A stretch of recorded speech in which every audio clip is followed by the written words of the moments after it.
Waghang problema anin no. Ang stick guys, tagusa-usa nila guys. Kay magproduce na sila og fruits.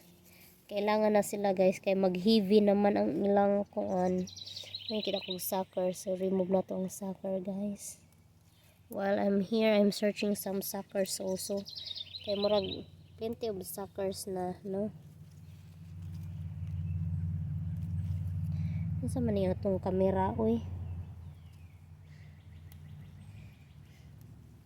Murag daghan na sa sucker guys, so I'm removing some sucker.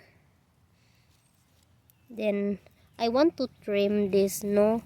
Like in here, kana ano sang i-trim guys, and then add more sana soil, compost soil. They love that. Mana guys, napaman daghan naman uy.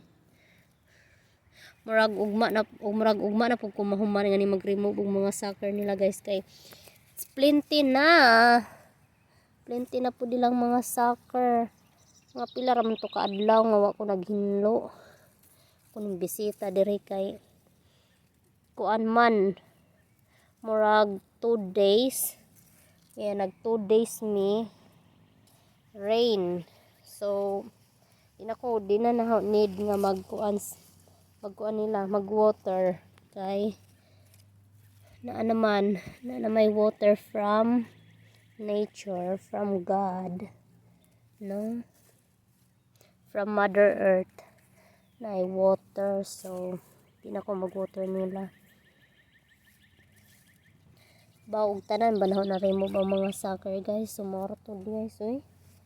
Murag mga healthy managahong mga kuan guys, mga masayngan ana tomatoes, healthy sa pag-adyo. Diba healthy. Sumorto guys kaniyo, it's so big ka jud. I impressed this. Thank you.